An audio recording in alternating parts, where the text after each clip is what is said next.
Shalom, shalom saudaraku yang dikasihi oleh Tuhan.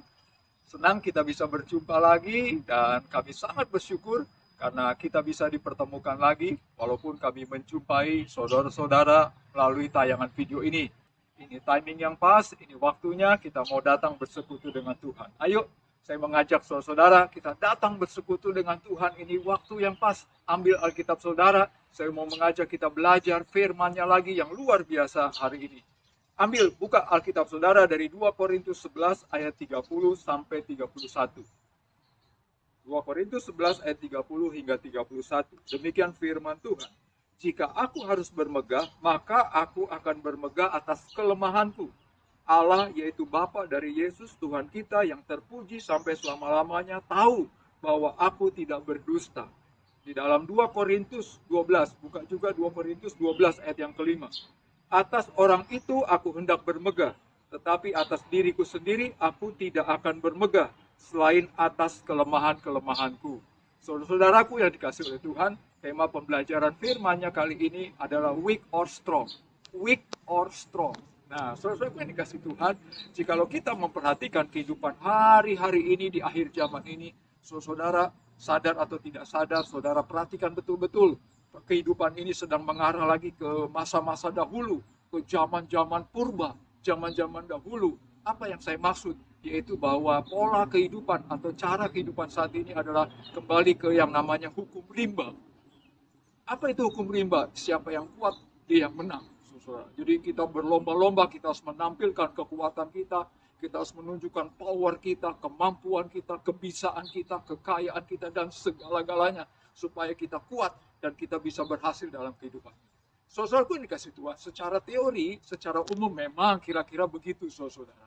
Namun secara rohani saudara, mari kita mau belajar. Saudara weak or strong?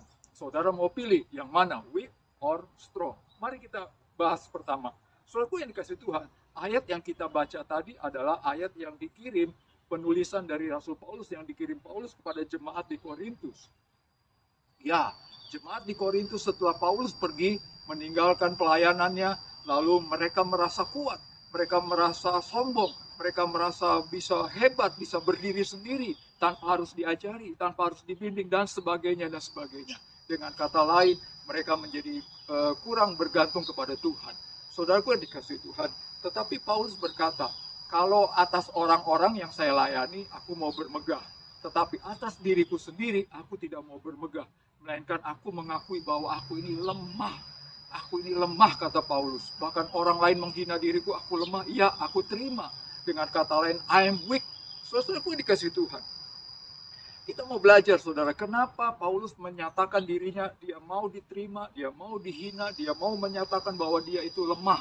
Saudaraku yang dikasih Tuhan. Poin yang pertama kita belajar. Buka dari 2 Korintus 12. 2 Korintus 12 ayat 9. Demikian firman Tuhan. Tetapi jawab Tuhan kepadaku, cukuplah kasih karuniaku bagimu, sebab justru dalam kelemahanlah kuasaku menjadi sempurna. Sebab itu terlebih suka aku bermegah atas kelemahanku, supaya kuasa Kristus turun menaungi aku. Saudaraku yang dikasih Tuhan, poin yang pertama kita belajar dari ayat tadi 2 Korintus 12 ayat 9. Di sana dikatakan waktu kita lemah, maka Tuhan mencurahkan kuasanya. Tuhan memberikan kuasanya supaya kita menjadi kuat, supaya kita menjadi sempurna di hadapan Tuhan. Dengan kata lain apa, saudara? Paulus memilih merasa lemah supaya dia mendapatkan kuasa, kekuatan dari Tuhan. Saudara, gue dikasih Tuhan. Kalau kita merasa kita sudah bisa, kalau kita merasa sudah kuat, kita merasa sudah pintar sekali, sudah hebat sekali, sudah kaya sekali, otomatis kita tidak merasa memerlukan Tuhan. Dan ini yang terjadi dalam realita kehidupan manusia. Dan Paulus tidak begitu. Sehat, lemah, dia tetap merasa lemah. Paulus padahal dia pribadi yang pintar, dia rasul yang pintar, saudara-saudara. Tapi dia tetap merasa lemah. Paulus padahal orang yang pemberani, orang yang hebat, tapi dia tetap merasa lemah di hadapan Tuhan. Kenapa? Supaya kuasa Tuhan dicurahkan. Saudaraku yang dikasih Tuhan, hari-hari ini, kehidupan ini, saudara, membutuhkan pertolongan Tuhan. Kita harusnya butuh pertolongan Tuhan.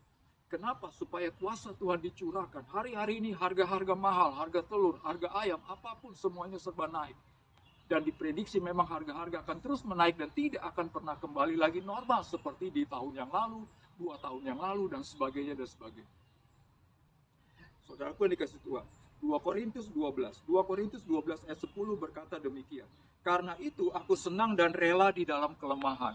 Bayangkan, Paulus bilang, aku senang dan rela di dalam kelemahan. Enggak apa-apa, aku lemah. Karena waktu aku lemah, Tuhan menolong, Tuhan bekerja, Tuhan memberikan kuasanya. Bukankah begitu? So, weak or strong. Saudara mau pilih merasa lemah atau merasa kuat? Saya pribadi, saya merasa lemah juga. Saya hamba Tuhan yang sangat lemah, banyak kekurangan, dan saya sangat butuh pertolongan Tuhan.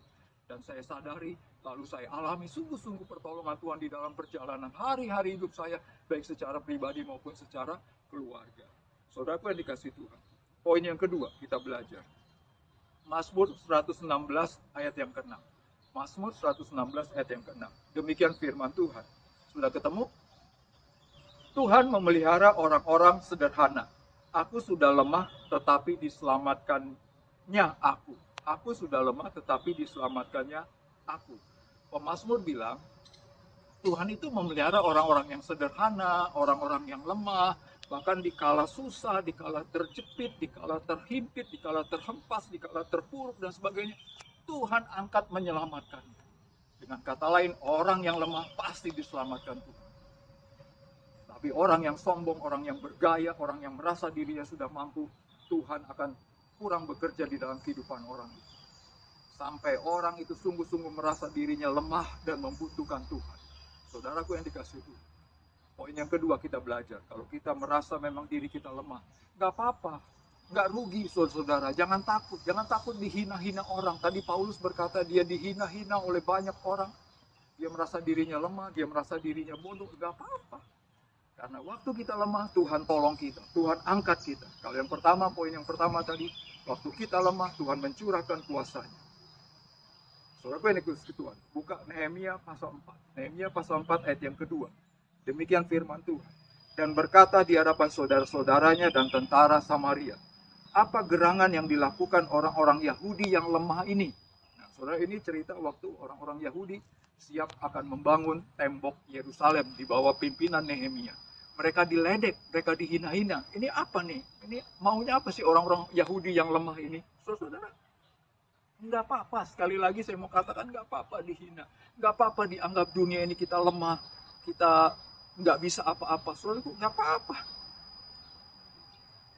Pada saat itu, pada saat kita lemah, Tuhan menolong kita, Tuhan membela kita, Tuhan mengangkat kita. Saudaraku yang dikasihi Tuhan. Saya mau memberi kesaksian, ada seorang pemuda.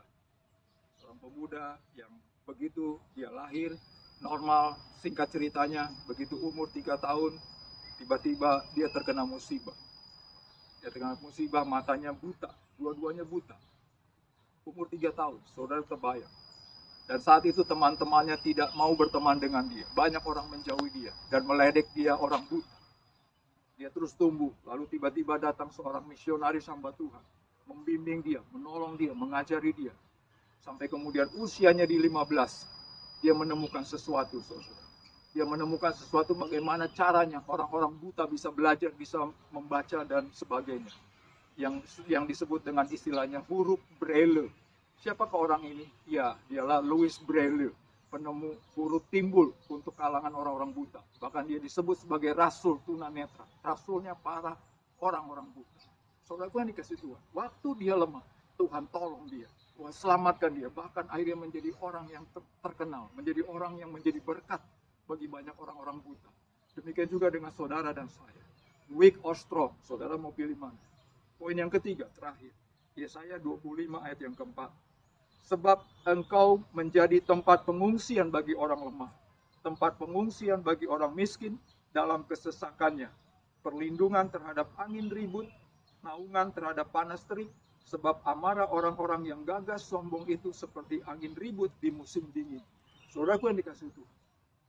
Yesaya menulis di dalam kitab Yesaya ini, saudara, bahwa engkau menjadi tempat pengungsian bagi orang lemah. Poin yang ketiga, waktu kita merasa lemah, saudara, Tuhan bersedia, Tuhan membuka tangannya lebar-lebar. Tuhan siap menampung kita. dia menjadi tempat pengungsian bagi kita. Saudara-saudara, mungkin saudara-saudara pernah melihat atau membaca atau mungkin pernah berpikir bagaimana tempat pengungsian. Ya, kita suka mendengar berita-berita atau menonton di televisi berita orang-orang yang terkena musibah lalu harus mengungsi. Tempat pengungsian, saudara. Ya, ini bukan berbicara tempatnya mewah atau enggak, bukan. Tapi berbicara bahwa di tempat pengungsian itulah terjamin keamanan, terjamin keselamatannya, terjamin pemeliharaannya dibanding waktu mereka terkena bahaya.